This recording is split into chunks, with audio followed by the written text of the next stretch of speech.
Hi everyone, I am really excited today. So today I'm having an interview with my dear friend and colleague Monica. So Monica O'Brien, and I know you're a coach, and I know that you love to work with creatives, and you are a business coach and business mentor, and you're also a transformational coach. So, but that's just my little introduction. I think there's no better way to let you introduce yourself. So hi Monica, how would you Hi. describe yourself as a coach? Well, like any coach, it's sort of evolved, really. I started out as an executive coach. I then went into business coaching. I actually thought when I first got my qualification, I'd be a life coach, whatever that was in those days. But now, yeah, transformational coach is probably the one that comes closest to my heart. I actually work a lot intuitively as well. So I'm definitely someone that's a curious coach.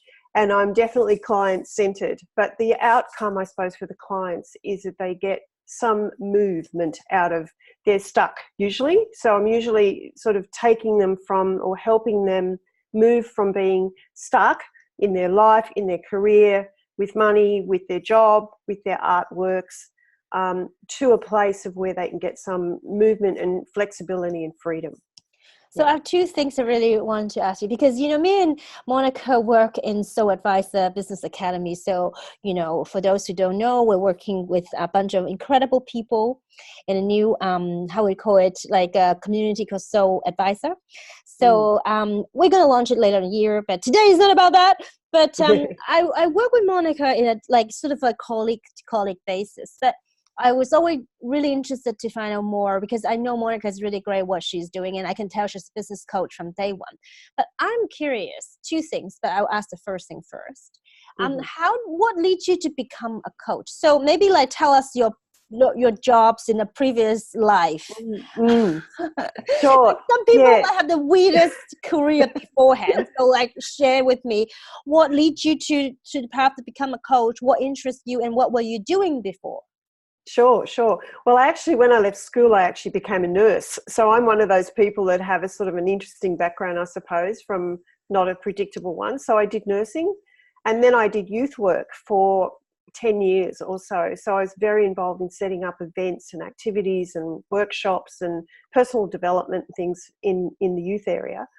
And then I started my music publishing company with a friend of mine, and it sort of was something like, I think we had $50 in the bank, and she was doing an album, and we really didn't know what to do, to be honest. And I had a bit of a business head on me. She was a creative. She would, by her own admission, would say, I have no business sort of skill or interest.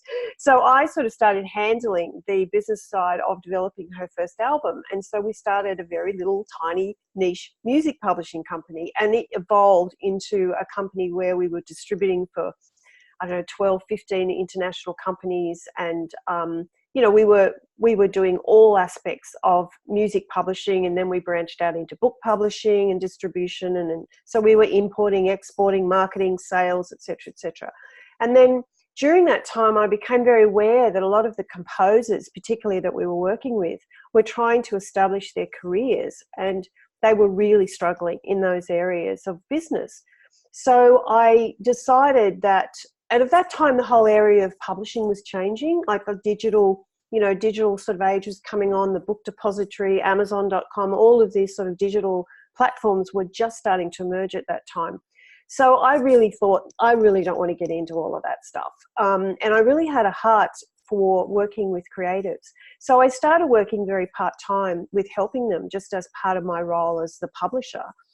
And realised that there was a lot of work to be done, and that it was a really valuable and very fulfilling thing to do. So then I got my first qualification as a coach and worked just as part of my business. So I didn't set up a separate business or anything like that. I just worked as a publisher and saw clients. I didn't even call them clients, really. They were composers who needed some help. And then after that, I really loved it. I really thought, wow, this is something I actually could really do as a career. And so some years later, when I was sort of moving out of my publishing company into, more work with the composers, I then thought, right, I'm just going to sort of go for it. And then I did 2 or 3, 4 other qualifications, got a few more strings to my bow, and yeah, the rest is sort of history. I've really been doing this now for about 15 years. I still have the publishing company, but I have someone else running that now, and I just oversee it. Fantastic. You know what? I love so many different aspects of this story that if I may dissect it a little bit, it's because like a lot of my audience that, you know, could be you just started out in your career or your first or second or third job. You know, nowadays, you know, our summer job could be the first job, right? So there are a lot of times that people are figuring out what is their passion, what's the purpose, and they may want to change the job. And especially those who say graduate from college, they may have the first job like myself as an economist. But then as you go a little bit older, have a little bit more world and life experience, you realize that that doesn't feel like the right thing. And then you're wondering. So I do see a lot of times that my work and my blog or my, you know, my coaching is helping people to really find out more about themselves. And then what I found your story so interesting is that, first of all, as a lot of accidental, but you know, you follow your passion, your heart, but at the same time is that you're looking at what opportunities in front of you, and it seems so natural for you to fall into helping with creatives, which we're going to dive in the second part of it, because I think whomever are creatives should talk to Monica. And but the first part is that I felt you always like to help people. I mean, from the nursing, from the youth. Absolutely, yeah. That's the working with people piece where you definitely have that. So for those who sense that, oh, that sounds like me, I love to work with people and help people. So don't be so limited and defined that you may just be a nurse your whole life, because who knows, you may be, you know, be a coach, or you could be a publisher. It could be a lot of different things. Still helping people, but your way of doing so may evolve as time, opportunity, and lives unfold. So I found it very refreshing, because some people worry that they're not counting for too long or something. But you know what? You were in the business publishing for a while before you do what you do. So sometimes, you know, it takes the season, it takes the experience before you actually can evolve to the next, because you probably wouldn't be ready or interested to work as a coach to help creatives if somehow you have this idea suddenly to jump into, which you wouldn't, but you weren't in that place that would be a natural transition. So absolutely, definitely fascinating, and how amazing it is from one end to another. But you know, it kind of all have a thread which is helping people, because sometimes we are all multi-passionate creatures that to some people, oh, she's so scattered. Like 1 minute is a nurse, next minute is a music publisher. But if you talk to people, you really listen to what they say, none of this was scattered, none of this was irrelevant. It all kind of like, you get the skill to work with people from all walks of life, and you develop a particular interest and skill set, and that's when you blossom and when you mature, right? So I find your story teaches so many things, but I felt I have to like put it apart. And,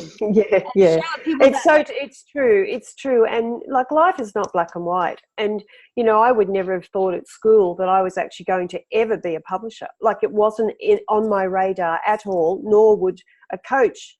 They just weren't. I was going to be a nurse. And, you know, the way that society is today is you don't really have to stick with a career. I mean, there was a time when, you know, you'd stick with a career for decades and often hate it. But now, really the world is our oyster, which is wonderful. Yeah, and so the next thing I really want to talk to you about, it's related to creatives, because you know, a lot of people who are in the creative business, I work with actually a lot of producer and writer and film director, and I know that the most successful one of those people actually really good at communication and selling themselves, marketing themselves.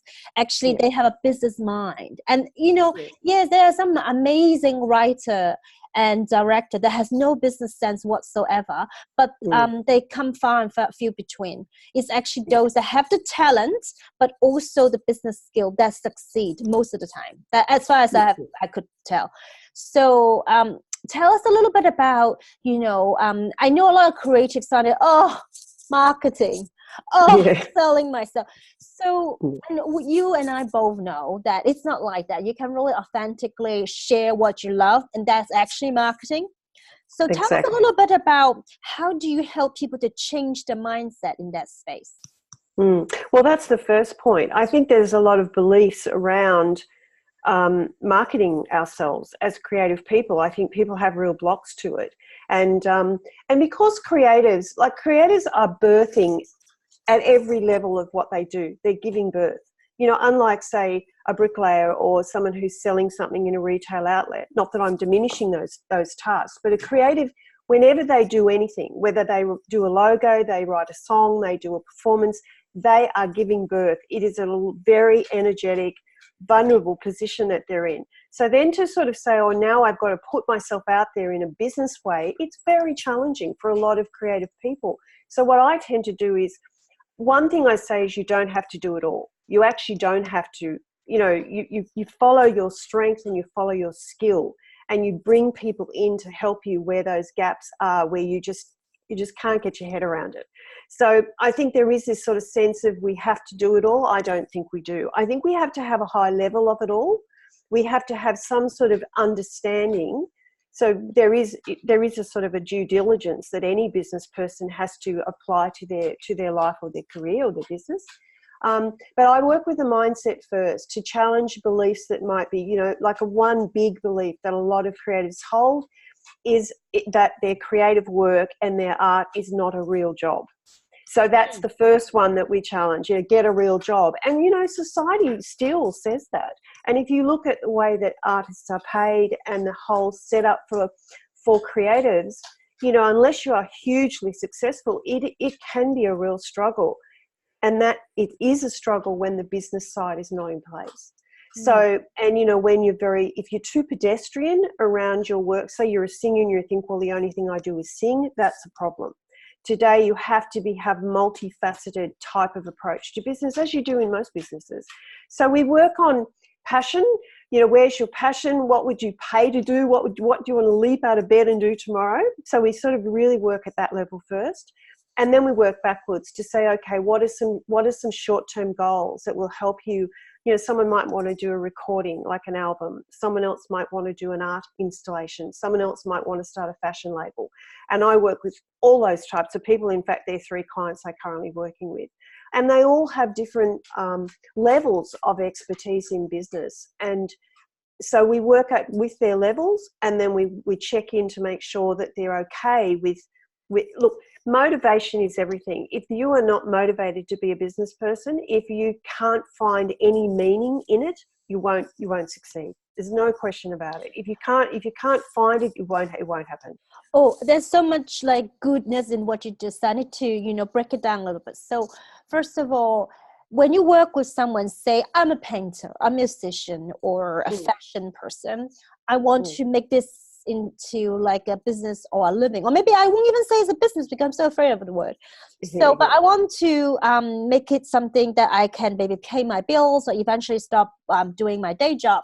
Then they come to you. So first thing you said about mindset is to change that it will not pay, and unless you're big names, by having maybe multiple streams of thinking of it differently, right? So changing the mindset that it can, through time, through different ways, that it may give you a bit more money than what you expect. So having that possibility, a growth mindset, it's sort of number one, yes?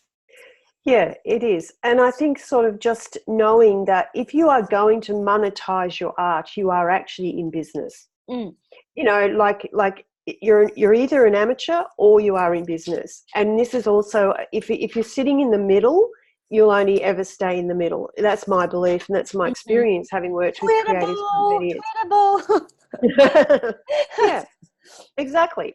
So yeah, I think there has to be a decision that you make, that you embrace an amateur, gorgeous, beautiful sort of expression of your creativity, and you're very fulfilled in that, but you don't have an expectation that you will have a living, or you do all of that and you say, and I'm going to monetize it. I don't think you can sit in that grey area. I just don't think it works, because underneath all of that is motivation. You know, if you're not motivated to make money, because that is different from motivating to writing a song or painting an artwork, or, you know, making a fashion piece. I You guess know, it's a fair call. Like you can have a conversation and realize, oh, I really just want to maybe write a couple of songs a year in my spare time. This is really a hobby. Then, okay, business is not for you, and therefore yeah, do this full time won't work unless someone exactly. else Yeah, support your life, right? But then, yes. no, I actually want to write 20 songs or more a year because I really Hmm. love it. I can't just do it as a hobby. I need more.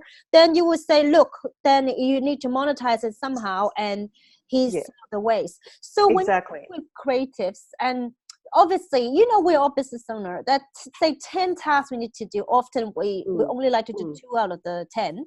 So Yeah. what do you like? Do you tell people to outsource, to trade it, or how does it work, especially for creative, because they don't necessarily come with a business mind at Yeah. first? That could be a really hard shift to say, Yeah. I don't want to write blogs, or I don't want to have Mm. a list. And how do you, when these are very essential business steps for some Yeah. people, but they just have Yeah. no interest to do it, what would you say to them? Well, I think they really have to move to a place of saying, of knowing what their goal is. If they want to be in business, the reality is they will have to change their thinking.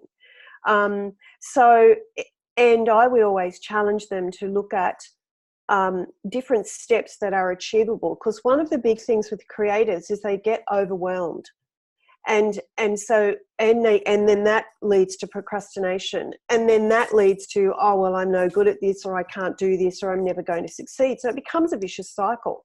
So we need to chunk it down so that there's small incremental, if you like, goals or outcomes. And so I always look at where follow the passion. So if I might be a singer who also likes to write poetry or likes to write, I can develop a gift of blogging, or I can share a style of blogging that would work for me and be fulfilling and help me get visible online. But things like Instagram and Facebook and any other of the social media channels, there is actually a learning curve needed in that. So I would, we don't sort of arrive in the world and know this stuff. So there's a need to do courses. There's a need to possibly get third parties involved, or virtual assistants, or people like I work with virtual assistants. Like I have a database person who's a fabulous guy who lives in the Philippines. I work with a marketing person who is actually in the United States. So I actually just use virtual assistants, and it's affordable. They're part of the team. I work with local people, of course, but I think it's finding out what you really need, and then seeking help where you know that that's an area, one, that you're not good at, you feel you're not good at, or you really just have no interest in. Mm. But you have to, I think the first step is to know that there are certain not negotiables that are needed if you are in business. One is marketing. It's not negotiable. If no one knows how fabulous you are, if no one knows that you're a great singer or a beautiful painter or whatever you are, then you're not going to be successful. Okay, so it's clear that what needs to be done, whether by you or someone else, your choice. But if you want to share your art with the world, you got to get out of the house, one way or the other. Exactly. I think that's Absolutely. super, super cool. Now, I have a tough question for you, and I know a lot of creatives are going to be like just sitting on a desk and hoping out asses, because, for instance, so sometimes creatives have this sort of poverty consciousness. One is Mm. that it can't make any money, or Mm-hmm. I don't want to charge, blah blah blah. So that's that sort of poverty consciousness, or Mm-hmm. thinking that this is my gift, I can't charge. So I get that. So that's not the most concern. I think sometimes that's be slightly viewed as an excuse. But what I find it hard is that, what if people say, I have this as a hobby, and I really don't make enough money to justify to hire someone to do this and that. Yep. What Yep. do you say to those people? How do they help you? How would you help them to move forward when that's where they're at? Mm. Well, I think it's no different really from any other business. If I was selling shoes and I don't have enough money for inventory, or I don't have enough money for an online store or a bricks and mortar store, it's a business model issue. It's I mean, there are certain things that you can do. You can start small. There's lots of free things to do. There's lots of online courses that are free to actually get the knowledge. But at the end of the day, if you're going to make a career and make money, you do actually need to act like a business person. and that's just how it is. So yeah, I guess the first thing is to sort of say, okay, if I'm short of money, and I work with a lot of people who are short of money. If I'm short of money, what are the things that are sort of really accessible to me that I can start straight away? For example, a Facebook group costs nothing except an internet connection. And, you know, maybe I'm passionate about young artists, or maybe I'm passionate about, you know, speaking with designers of some description. You know, these groups exist, and they're very, very interesting because you've got like-minded people that can support and mentor and help and support each other. And in that capacity, you know, there's a barter system that happens automatically as well. So I think there are ways to do it. I think Facebook groups are a fantastic way to do it. I think online courses, there's lots of freebies around. And it's about education to start with, I think. But eventually, at the end of the day, you need to, I often say to my clients, look, it's not an either or.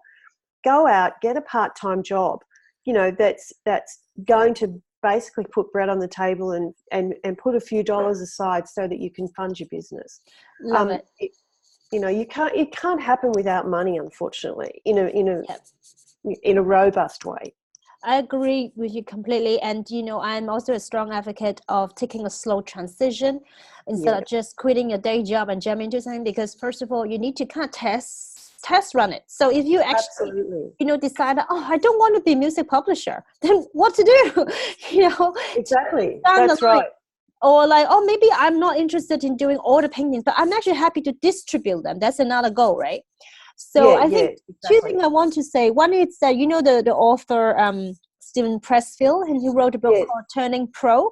That's the mentality. You're running it like a business, like a, you know, a serious pursuit. Is it your dream job or dream goal, and that's your life? Or is it a hobby? I mean, you need to be very honest with yourself. And if it is a hobby, that's fine too. I mean, don't drive yourself bananas. But then if you know this is your life calling, then get the part-time job.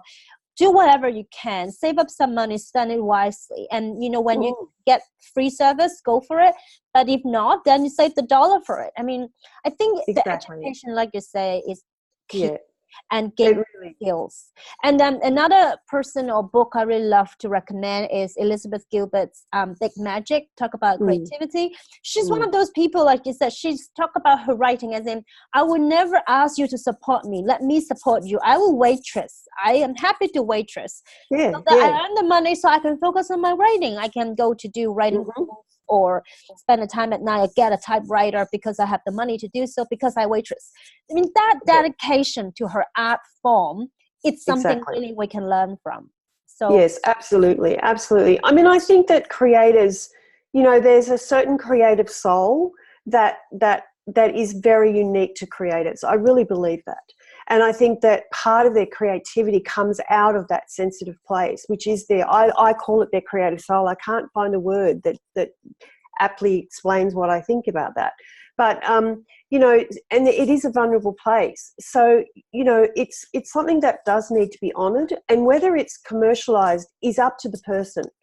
You know, I think to just let go of expectations that I need to make money through my art. Sometimes that can be a real block in itself, that frame of mind that I have to make money out of it, and they get panicky about it, and then they get overwhelmed with it, and they're just not cut out for it, you know. And so sometimes it's you know, in coaching, it's about saying to people, you know what, just relax and enjoy your work. Just enjoy your creative gifts and talents and share them with the world. And sometimes, you know, that in itself is enough to, more than enough. And out of the blue, sometimes amazing things happen by that letting go without that expectation. And those expectations often come from third parties. They're not your own, you know. So yeah, it's not an either or, that's for sure. Love it. And I just wrote a blog. By the time this goes out, it will be probably a while back, but I just wrote a blog about the fear of not good enough. And sometimes there's that piece that you don't want to be, you were being judged, even though you love doing what you do, but you may not put your hands up or jump on opportunity because it sounds scary, or what if I'm not good enough? But then sometimes you just have to take that leap because you just don't know where you're going to land. And most of the times you're not going to be like on the ground and lie flat, but actually you will fly. So, Exactly. I and remember one of my clients said to me, and I've never really forgotten it. She said, you know, when I create, I just get out of the way. mm, And it's a really lovely metaphor, really, because while we're putting thoughts and feelings and meaning on stuff that doesn't exist, in other words, we're making it up, you know, true creative energy and flow can't really happen in that space. So, you know, when we're just in the moment and we're in flow and it's just happening, it's a very, very wonderful experience for a creative. And when they start to speak about their art or they're in the zone, you can just pick it. It's a mm, powerful, powerful thing. yeah, and I love it too. And sometimes marketing is nothing more than just sharing that moment. And that's not Exactly. so bad, is it? Like it's not just No, so like salesy or commercial. I mean, people probably have a bad feeling about all that.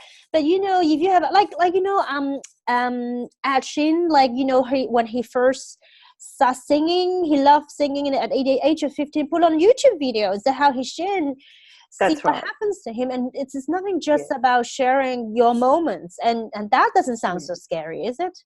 That's right. And you know what, too? I think another thing just came to mind is often people think that there's a use by date for creativity. You know, if I don't succeed at a certain age, then I'm done or I'm washed up or whatever. You know, I think of sort of Bryce Courtney, who's a very famous author. I mean, he wrote his first novel at 52. Mm. You know, there's a very famous photographer whose name eludes me just at the moment, but she started taking photographs at 70. And she's now, you know, was taking photographs of famous celebs all over the world. So, you know, I think too, age is often can be tempting to sort of act too soon or, act prematurely or have this sort of notion that I have to have everything sorted out by a certain age. There's a time and a season. Mm. And because the creative soul and heart is at play here, it requires a lot of listening. It requires deep listening to know where you are with your art and with this, I believe, a true gift. I think it is a God-given gift to be a creative, however you interpret the God bit. But you know what I'm sort of saying. I think it is. I think it's a specific gift, and we need to really reflect on how we execute or how we express that without external pressures on how that needs to or should happen. Plus sometimes you have to hone in your craft, so even you have an amazing eye to take photographs, but you may need to learn how to work out exposure or light or whatever. I don't know photography, but I'm That's just right. imagining True. that there's a piece of talent, but a raw Mm, talent. If you, the more you have, the better it is. But there's yeah. also a piece about experience, skill, and even maturity. Mm, Like you may be definitely. amazing in what you do, but you are so immature and rude and irrespectful the way to talk to people, that won't work, is Mm, it? So that you may learn the hard lessons, but then you know that may need to be, you know, getting better through age and making mistakes, and therefore absolutely. you got better at that. And that, you know, we should never underestimate that. Well, there's a lot to be said for wisdom, isn't there? I mean, you know, wisdom has gifts that are beyond us, and until you get it, you don't know that you're missing it. So, In fact, yeah, I I think didn't know how dumb I was in certain things I said or done when I was younger. I thought I was pretty good at it, but then you yeah, know later on you're like, what was I yeah, thinking, right? yeah. And So every creative, I think, you know, who is on a creative journey, they usually have a real desire to always better themselves. That's something that I've noticed over 20 years of working with people. They generally are very committed to excellence. And you know, that also can be a counter to them as well, because they carry those perfectionist frames and things like that, and that also causes some challenges for them. But generally speaking, I mean, whether you're a creative or you're a coach or, you know, you're another form of business person, I mean, we're all on an evolutionary journey. So, you know, we're evolving as human beings and as people, but we're also, you know, we need to be on the cutting edge of developments and trends and what's happening in the industry and all of that sort of stuff, so that we can, you know, really, really thrive. That's the outcome, I think. it sounds like there's so much everyone can learn from Monica, and especially if you're creative. I think you can really help them to not only hone in the art, clarify direction, but really help them to get over, a lot of this fear and anxiety. And, if they Yeah. want to do it, take it to the next level as a business, I think you sounds like an amazing person to help them with. So how would people find you if they're creatives and they want a bit of coaching, or even something like more about helping them to understand what they need as a first step? What's the best way to find you? Okay, thanks. So my website is probably one of the better places, which is creativeedgecoaching.com.au. And then I also have a really great new Facebook group called Creativity Unleashed. So they'd be the two natural places to make a connection. The Facebook group's great because there's lots of creatives in there, and very supportive. And it's a closed group, so you can sort of test ideas. You can post events and post stuff about your own art, get feedback. It's a really lovely group. It's only been going a few months, but it's lovely. And I've got blogs and various sort of workshops and webinars and things on the website at creativeedgecoaching.com.au. So be love to hear from anyone who wants to make a connection. Sounds fabulous. So for all the creatives out there, so if you're not sure, just check out the website, learn as much as you can, and join the group and talk to other similar mind people, because I think one of those most important thing is that if you're in that sort of community, it kind of helps you to feel it's okay, there's other people like myself, and you learn from others, and it's super important. So thank you so much, Monica. It has been a Thanks so pleasure. much. Thanks very much for having me. Thank you so much.